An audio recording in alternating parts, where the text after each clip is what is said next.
Well, my favorite definition of entrepreneurship is the pursuit of opportunity without regard to resources currently controlled. That's Jessica Jackley, co-founder of Kiva, the world's first peer-to-peer microlending platform that's facilitated $3 billion in microloans across 90 countries with a 99% repayment rate.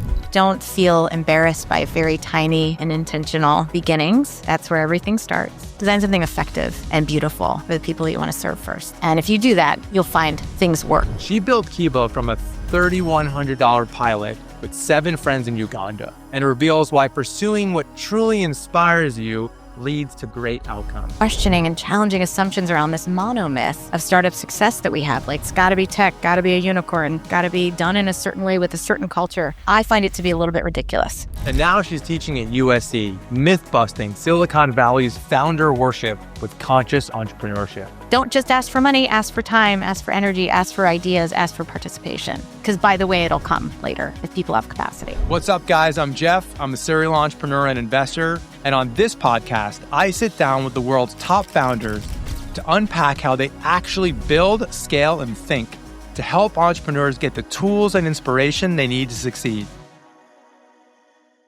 I want to go back to the beginning when you were a student.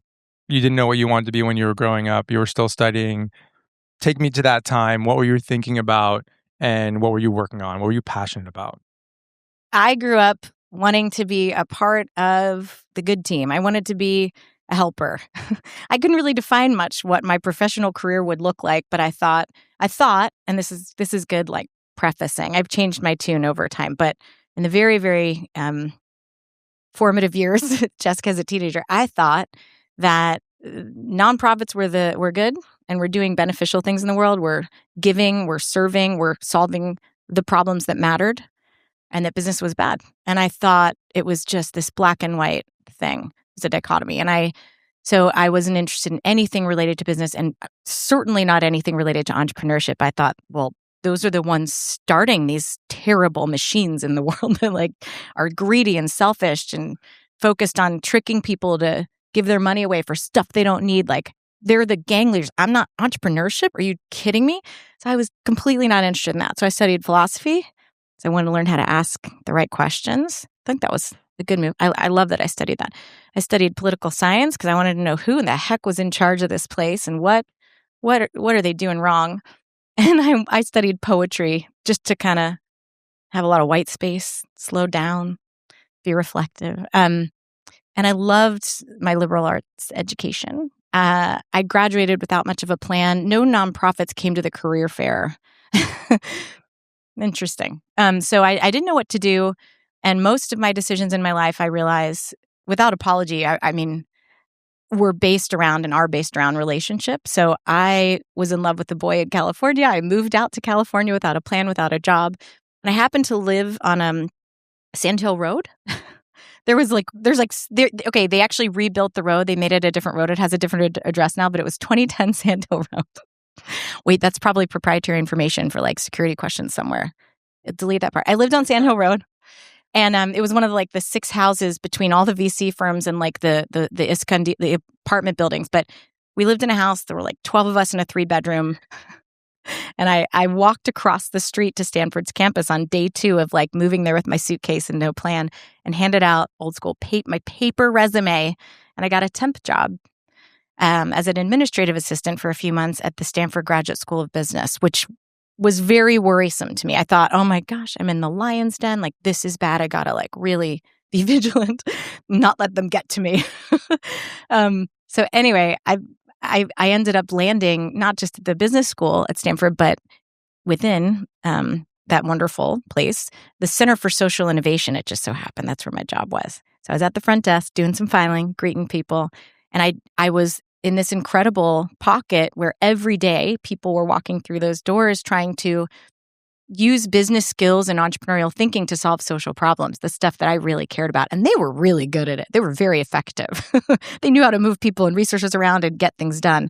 So I just instantly kind of fell in love with this concept of what they were all calling social entrepreneurship. I didn't really realize at the time it was a pretty new language for that path, that set of choices for work. But I fell in love with it. I was a sponge. I ended up staying in that job for 3 years and kind of crashing classes. I'd go to professors' office hours and be like, I'm not a student, but can you teach me pricing? Because I don't know what that is. And I sort of got my on the edges MBA before I left. We ended up, I moved to East Africa. We can talk about that in a minute. But I ended up coming back and actually getting my MBA. I paid for that as a student, 2 years, like officially. But that was my first introduction to the concept that you could build anything for any purpose with any set of metrics you wanted. Structure was sort of a choice similar to like, what vehicle do you want to get into to get where you're going? Like, which will get you there the fastest or be the most rugged for the twisty roads that might lie ahead, or has the best tires, I don't know, or fit the most people. There's all sorts of questions to ask, but I realized that way of thinking and learning how to move people and people and resources and kind of rally everybody was a really important skill set. So I went back to get my MBA for what I wanted to do, which was social change centered. When did the idea of microfinance enter your cosm? So during my 3 years as a staffer at Stanford, near the end of it, I saw this email blast that went out midday about this guy. It was all to all the staff, all the students. It was like a last minute thing. There was this guy, Dr. Muhammad Yunus.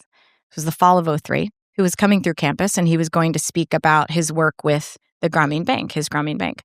So it was 3 years before he and the Grameen Bank would win the Nobel Peace Prize for sort of pioneering modern microfinance, along with a handful of others decades earlier.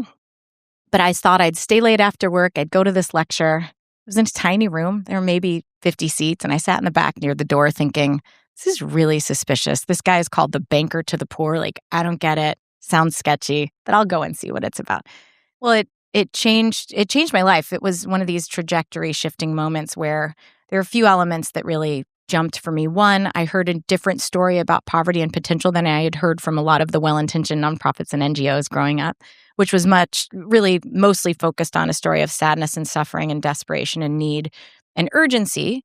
Very carefully crafted marketing message to a would-be donor to say, jump in and help. If you throw your change in the jar, or for the cost of the cup of coffee, you could save someone's life. Those stories were designed to elicit a particular kind of emotional reaction and urgency, and they're not true. They're not false. They're just focused on a particular set of facets. Dr. Yunus just so happened to be the person from whom I heard a different story, focused on potential, focused on bootstrapping, focused on hard work, focused on, the reality of so many people's lives who are socioeconomically disadvantaged and simply just hadn't had access to the resources that I had access to growing up, education, capital in the form sometimes of a loan and other things. So I heard this and was like, whoa, new story that doesn't make me just feel terrible. There's a story that makes me feel hopeful. That's part one. Part two, I learned a little bit about microfinance, right? Not just microcredit, but financial services and products tailored to the needs of somebody living on a few dollars a day. Really interesting stuff to learn about. Very interesting theory of change. And then third, he talked about his own story in a way that was really accessible even for a philosophy major and a poetry major. He talked about how his real work began when he sat down and listened very carefully to people that he wanted to serve. He had all these academic theories. He was teaching at the University of Chittagong in Bangladesh, but the real stuff happened when he got out into the field.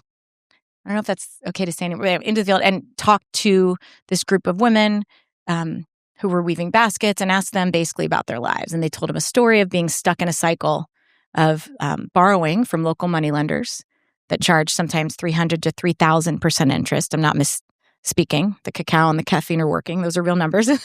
And he basically, I know I'm really summarizing like a life's work in a few sentences here, so forgive me on that, but he more or less says, well, what if I loaned you money? What if I didn't charge you crazy interest rates? Would that help? And they're like, yeah.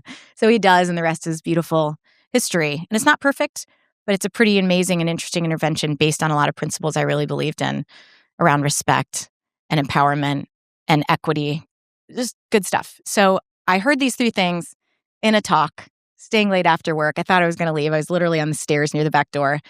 And I stayed. And a few months later, I had quit that job and I moved to East Africa, kind of begged my way into an unpaid internship back when that was like fine. And And I lived for about 4 months all throughout Kenya, Uganda, and Tanzania, moving villages every few days to interview more people who had received $100 from the nonprofit that had hired me, worked with me, gave me my big break in international development work. And my goal there was really to do a basic audit. Did they get the money? Did they get the $100? They all did. How did it shift their life? What had changed specifically in their standard of living? And I heard story after story after story that completely changed both my mind and my understanding of what this tiny amount of money could do in the right hands at the right time with the right training and the right accountability. And it changed my heart, and I felt just unlocked. I felt freed from this idea that I could only play one role in the stories that I had heard. I had been told, here's the story of sadness. You got to feel bad. Give me some money, and then you're free to go on with the rest of your life. I didn't like that role in the story. And when I was there, it occurred to me that maybe I could be like Dr. Yunus and others. After 3 years doing my temp job that extended, doing event planning and stuff at Stanford, I realized there were so many different ways to build and to create and to gather people and to activate them. So I thought, well, maybe around these new ideas and these new feelings, these new insights, we can build something that would be different. I just want to take a moment to talk about something that's really important to me and something I've been working on for years. If you like these conversations with founders, the mindset shifts, and the real questions behind building companies, I go much deeper on all that in my book, High Five Energy. I wrote it for people who are thinking about starting something or who already have, but want to lead with more clarity and purpose. The book gives you practical tools to get into high five energy flow state, attract the right people, and build in a way that actually feels aligned. High Five Energy includes interviews with 18 legendary founders who've had over $200 billion in exits and IPOs. If you're new to entrepreneurship or even just considering taking the leap, this book is for you. High Five Energy is available now wherever books are sold, or hit the link below. So when did it turn from curiosity, assessment to I'm going to actually see if I could start something of my own? My goal was not to be an entrepreneur. I did think that sounded fun, but it was so specific. I think a lot of great things in the world start from a super specific idea with a specific small set of people that you want to go deep with. So the specific thing I wanted to do was serve and provide a different option in terms of funding to my new friends in Uganda. And farther, I thought maybe in my wildest dreams, Kiva would also end up working in Kenya and Tanzania and all around East Africa. But we started with 7 people in Uganda, myself and my co-founder, Matt. And we thought, okay, what if we tell a different story? What if we tell the stories they want to tell, not the story the marketing brochure wants to tell? What if, the what if questions are so important. What if we provided not donation capital that was aggregated and what they want loans? Loans are the thing that they had heard about that I had seen in other nonprofits. This nonprofit didn't really do that so much, but it was such an amazing way to, it's a different way of communicating. It's saying, here's something that you can use, give it back, and we're even, right? It's not this endless cycle, or not cycle. It's not this endless relationship of, I'm the donor and you're the beneficiary, and you have to be grateful to me forever so that I feel good. There's a lot of great stuff happening in many, many organizations, charities all over the world where donations are a fundamental part. I'm not anti that. But for this particular case, when somebody wanted to pursue their own entrepreneurial path and to grow their existing business activities, the loan just made so much sense. So early inklings that turned into Kiva were, what if we stayed in touch? What if we told new stories? What if we allowed our friends and family to lend? Because that's the end product anyway for this, would-be borrower, beneficiary. Wouldn't that be fun? And then over time, we can pay back the lenders and they can do it again. That sounds interesting. Now, we didn't know if it was legal. We cold called the SEC. We're like, are you going to get mad at us? Nobody's making money off of this. But eventually we just started. And just starting looks like those 7 people in Uganda, people handing us cash. My grandma handed me a 20. There was nothing about it that really proved much of anything. We just started to be able to use present tense, we are doing this, versus someday we will maybe do this. So we started, important step. And 7 entrepreneurs in Uganda received about $3,100 They paid it back over 6 months. I started at the business school, moved back from East Africa, and I started at the business school as a student in the MBA program. And I got to learn and take classes and be in this wonderful community while Kiva went through its pilot round of loans. Again, $3,000, 6 months. In October of 2005, those loans were repaid, and I was in my second month of business school trying to pass accounting. And we decided that our 7 entrepreneurs were enough of a pilot round to take the word beta off of the site and launch for real and write our own press release and put it up on our site. Oh, that was our launch. That's what we did. And at first, shockingly, nothing happened. And we posted another dozen people that needed a few $1,000s. First, nothing happened. But then in November, a few weeks in, a bunch of blogs started to know what we were doing from our silly press release. We had no PR, nothing.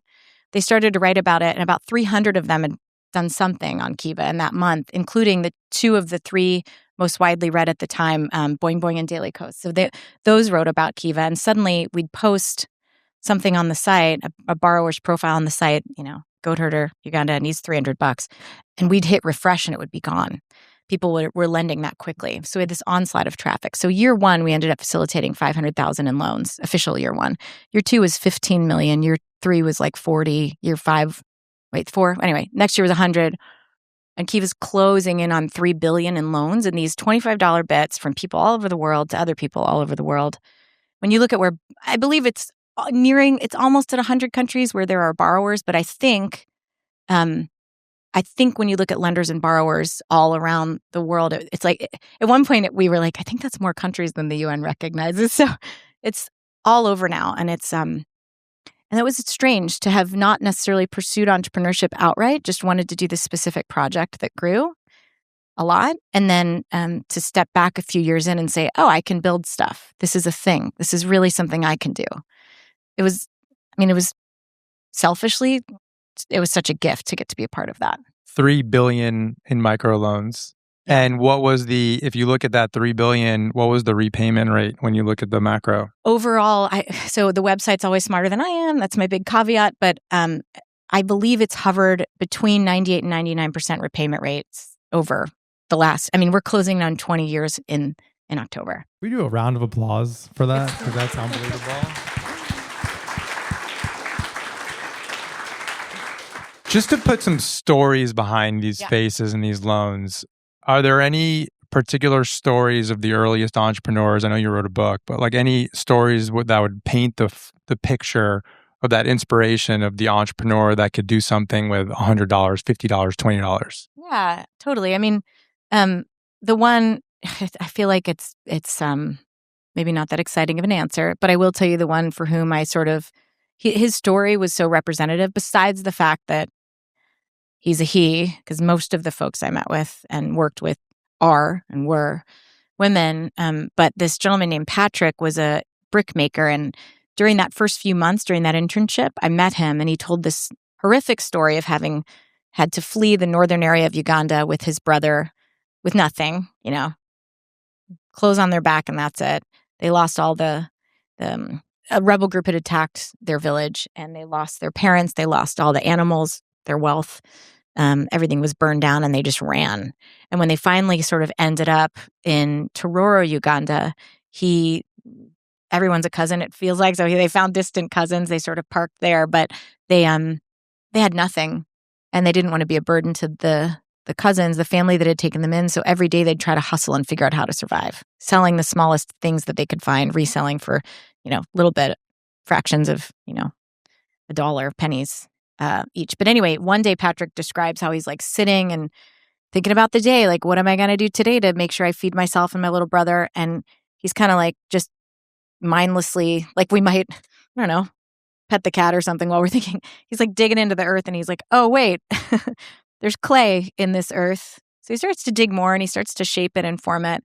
Well, basically this led to, getting those clay deposits, digging them up, first just with sticks because he had no tools, mixing it with a little bit of water until it was the right sort of consistently, shaping with his hands into bricks, selling those for, again, fractions of a penny each and doing this every damn day for days and days and days and days. He finally saves up enough to buy some implements. And the big thing that really increased his production and the quality of his product was this brick mold. Sometimes when I do talks, I have a picture of it, but just like a wooden frame, right? That he could pack the mud into, like a mold.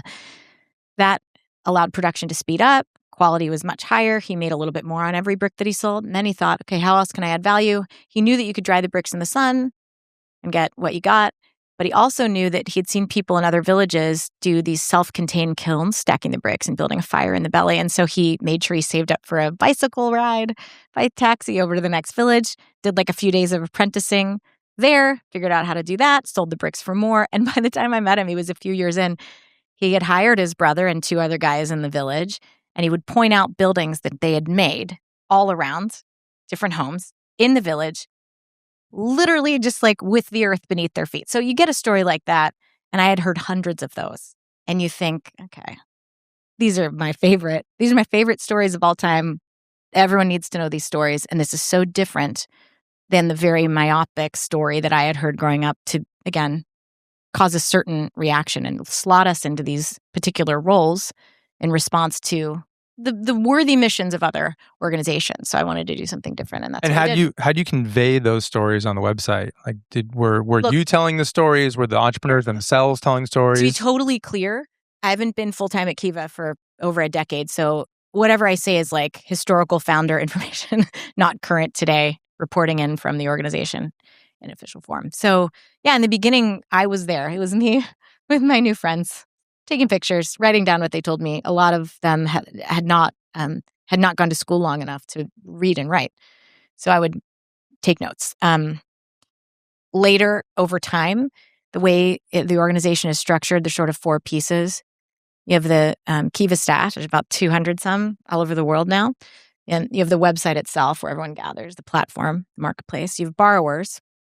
And then you actually have, you have lenders, you have Kiva, you have borrowers, and you have you have microfinance. I haven't done this for a while. Microfinance institutions that serve those borrowers that often charge interest that's fair and appropriate and allows them to like maybe cover their costs. And they're all vetted by Kiva and go through a long piloting process. And then you have the borrowers themselves. And so those microfinance institutions, those partners, there's a few hundred of those. They are actually facilitating the like interviewing, figuring out which borrowers to sort of take pictures of and write down their stories and put onto the website. They're the ones actually administering loans, collecting repayments, maybe going out to the village far away, from the city to the trading center to the bike taxi to the walk through the field to get to them and to collect repayments and check in and see how they're doing. So the stories are facilitated now by all the partners that Kiva works with. When you think back about these entrepreneurs that are the Series A, the Series C, the founder in this room, different, same as the clay, the goat herder? Are we all the same? Do you see like the lesson that you learned about how people are entrepreneurs and what does entrepreneurship mean to you when you think about the micro or a larger, or is it the same?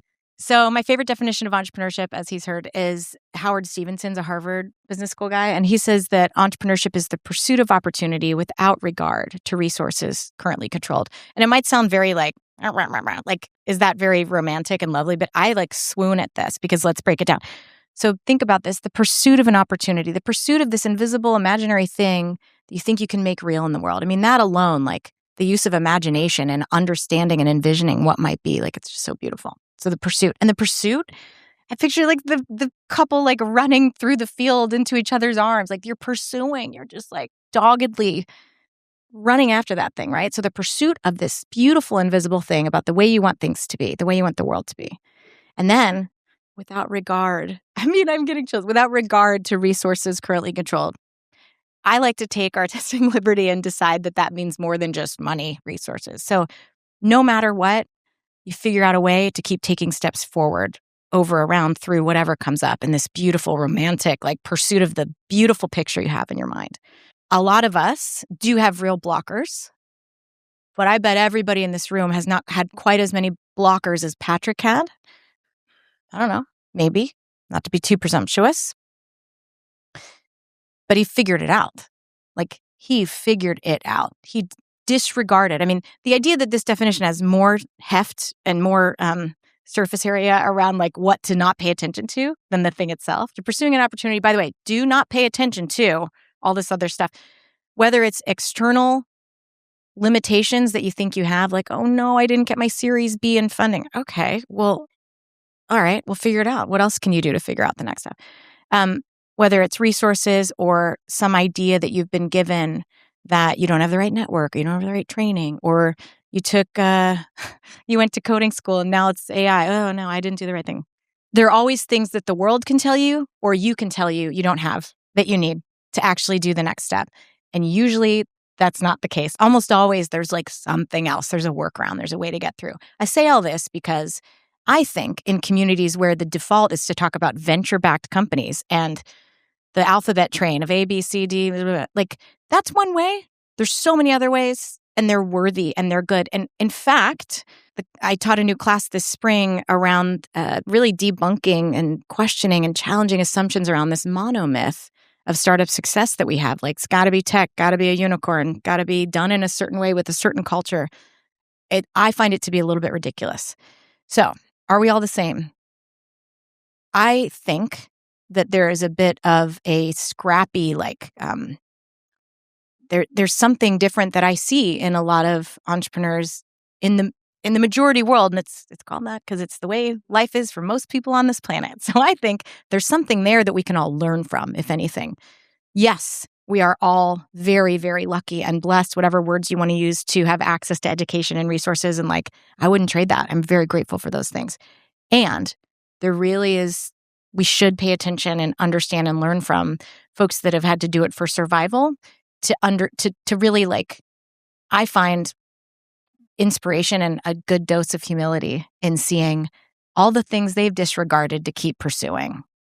That's why I keep coming back to wanting to work with and serve and understand mostly that set of entrepreneurs in the world. Amazing. There's a concept in the book that we talked about called everybody poops. Yeah, I don't love that that's the chapter title that I'm in, but we can talk about that. And the idea, I learned this very early on when I was working at an investment bank called Lehman Brothers, that once was. When I was cold calling, I was 26 years old. I was cold calling treasurers, cash managers of billion-dollar companies trying to run their cash balance. And my boss at the time basically said, when you're calling these people, just remember, everybody poops. I'm like, what do you mean by that? Well, it's like, everyone goes to the bathroom, they have anxiety. They wake up in the middle of the night. They have family. They have hopes. They have dreams. They have the same feelings and emotions as you do, as I did as a 26-year-old. And it really brought those people that I had once put up on a pedestal on my same level. And that carried with me for the rest of my career. So when I speak to that really important business partner or investor that has done so much, I speak to them like a regular person because they are a regular person. We're all regular people. And for me, I always looked at it from, me and these pedestals. And then even when I was talking to you, I was seeing me and these other entrepreneurs that are at a different level. And the biggest lesson I got from our conversation is that it is all one, the entire spectrum. And the more we could see each other on one plane, the more we could help each other rise up. Amen. So beyond Kiva, where do you see the world going right now with so much happening with AI and political systems changing, regimes changing? Where are you seeing the world today, and how does that relate to this entrepreneurship concept that you've been playing with for the last 20 years? I am working on the things I'm working on primarily because they bring me joy, and I think they're more good than not good. It's my own self-centered way of thinking about what's good and not good.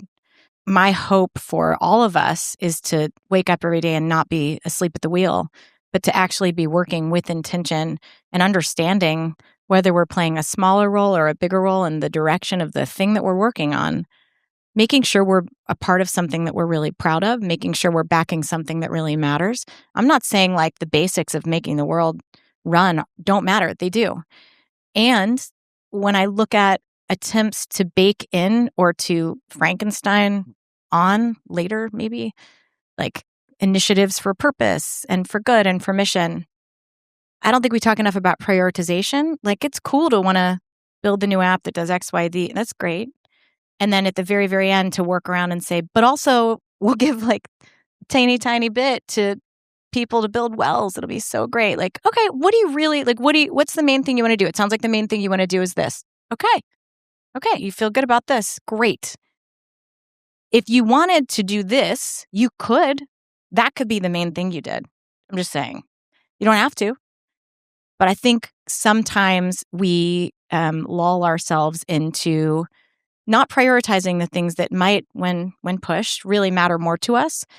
And it's not easy to do all the time, but you can do it. You can do the things that matter the most to you. They don't have to be, once I do these first 10 steps, I'll get to step 11, even though at the end of the day, it matters more to me. I think it's important to ask ourselves regularly what we're prioritizing and what the majority of our working hours are doing. Do you think all the advances of AI are going to support that? Or we get to decide. So that's the whole thing. Like, AI is not in charge yet. So let's decide how we use it, right? I do think it's interesting. I've been thinking a lot lately about like what's important for my brain to do and what weakens or strengthens. I mean, every day we're exercising muscles. Like, I exercise the what if muscles, and I like that. I need to and I want to. And I exercise, teaching muscles. I think there are certain things that's real important for my brain to do. I mean, I still have my kids are 13, 10, and 5, and my 5-year-old, I don't want her to learn how to write good prompts. I want her to learn reading. I want her to learn how to do things for herself, in herself, to develop muscles. Like, it's cool to have a tool, but like we have to decide what our intention is. So what do we want to do with it? We get to choose. You mentioned children. You have 4 children. Mm-hmm. You've also an entrepreneur. Did it ever get really hard? Did it ever? And I know that's a trick question, but that's really funny. Can you recall, and not just the family stuff, because every day is hard with 4 kids. Yeah. I have 2 kids and it's always hard. Yeah. But did it ever get really bumpy with Kiva or another project that Totally. Yeah. Could you recall some times that you may have sort of not given up, but parts where you're like, is this going to happen? Or we're going to go personal here. So I built Kiva with my ex-husband.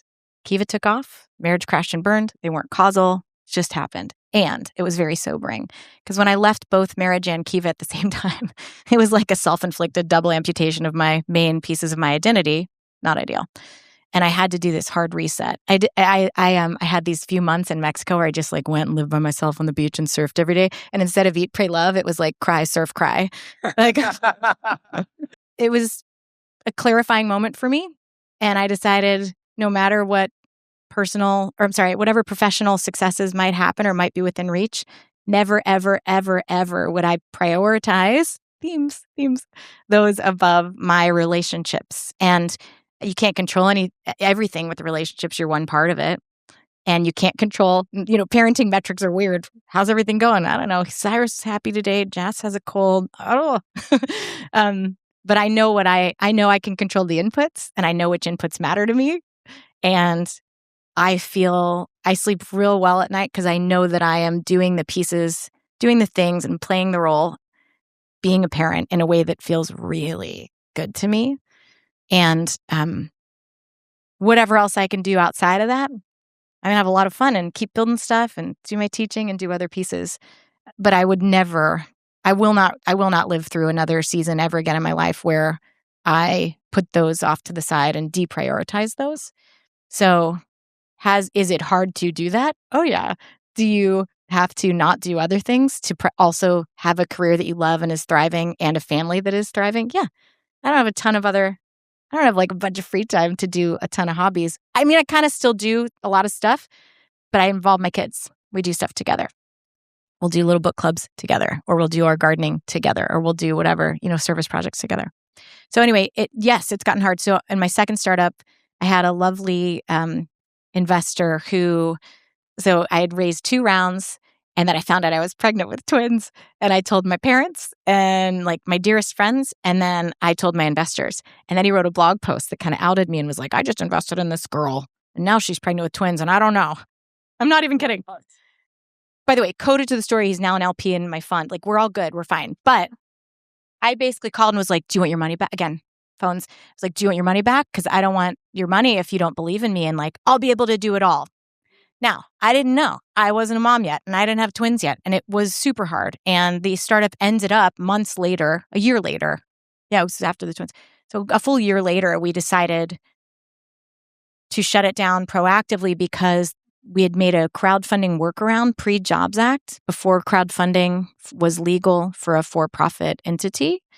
But like we helped write Title IV of the Jobs Act, and it was a very conscious, like, this is the way. We have invested in this. We flew to Washington twice to testify in front of Congress to say why crowdfunding wasn't going to be scary and it would be okay.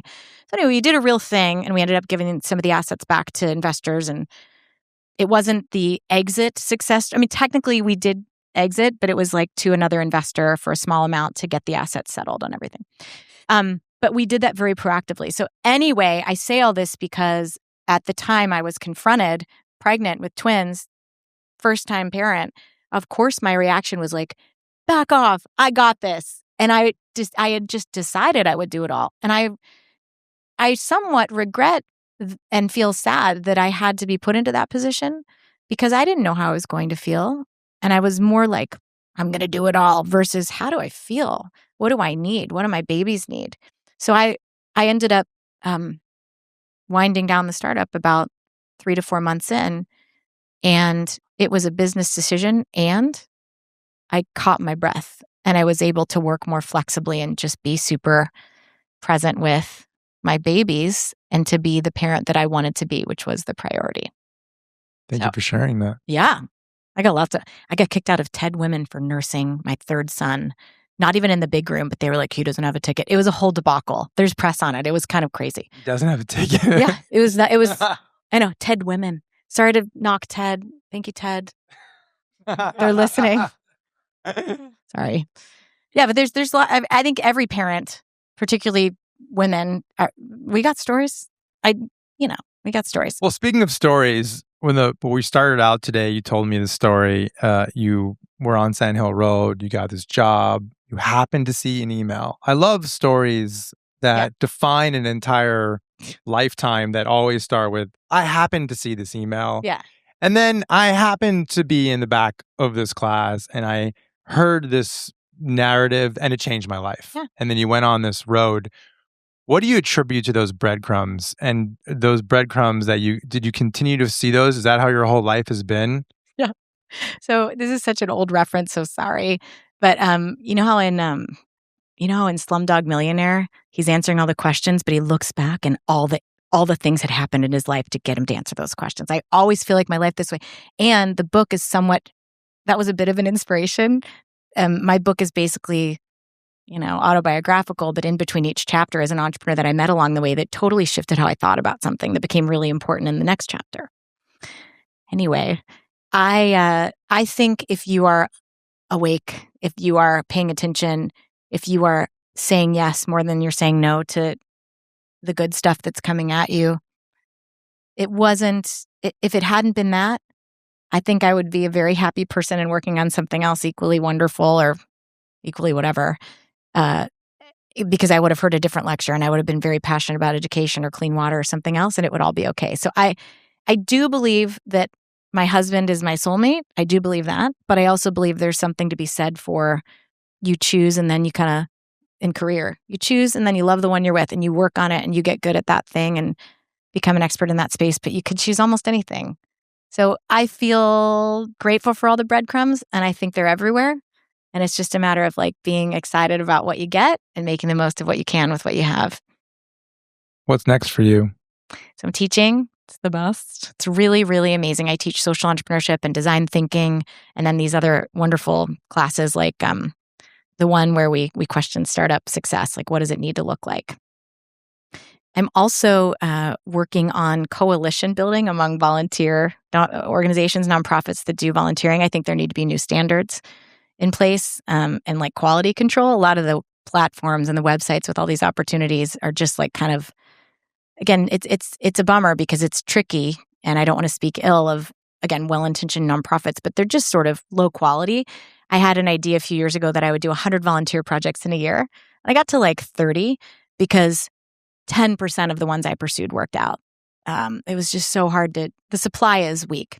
So I have a bunch of theories and thoughts on how to up the supply, provide more excitement around it. I think a lot of us are bored by the same old options to, participate in civic society, civil society. So I'm working on this coalition building thing. I want to get a lot of more data to understand which volunteer opportunities are truly catalytic and how to design around that.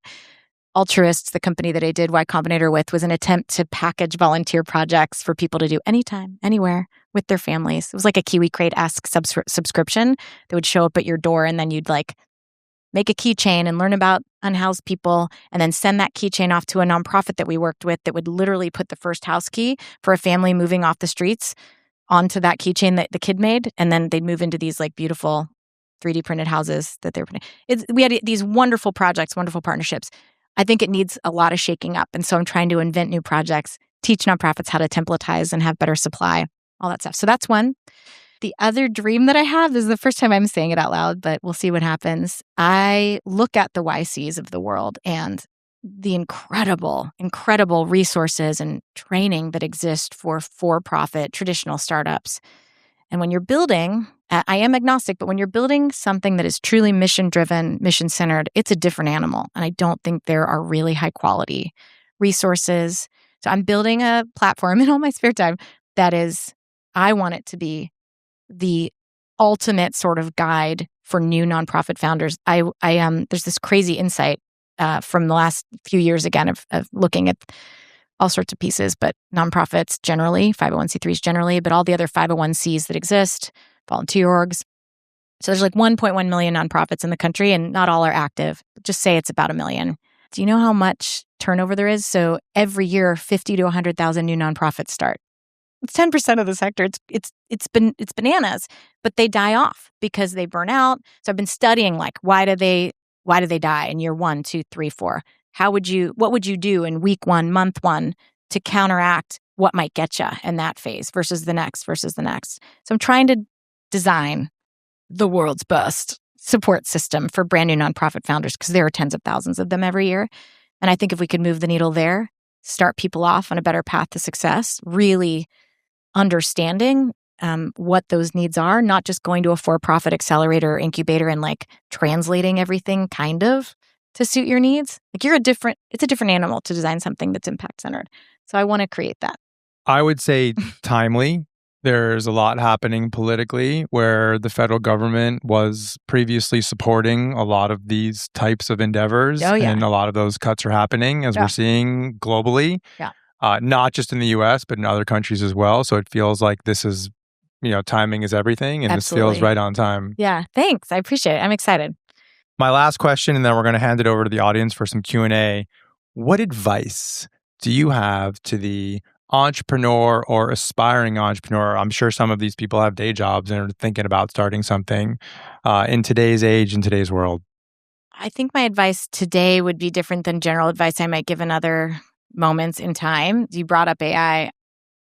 Don't be intimidated. I think it can make us feel really bad and really small and slow and dumb. Don't let those things go. Don't feel embarrassed by very tiny and intentional beginnings. That's where everything starts. Always, always, always err on the side of listening to the person that you want to be useful to in the world. Design from them. They're the center. They got to be the center of everything. So it's fun and interesting. And again, the venture world. Again, I have a fun, I'm not anti-venture all the time, but the venture world can tell us it's got to be this or nothing. You got to make sure are on this particular track. Design around the people you want to serve. Build from there, grow from there. Don't go top-down market sizing, where should I play? You'll get there. Design something effective and beautiful for the people that you want to serve first. And if you do that, you'll find things work. You'll find the flywheel starts going. If you got value from this conversation, make sure to subscribe so you don't miss future episodes. This podcast is about sitting down with people who've actually built things and unpacking the mindset, decisions, and moments that make the difference. Thanks for being here. Thanks for listening, and I'll see you next time.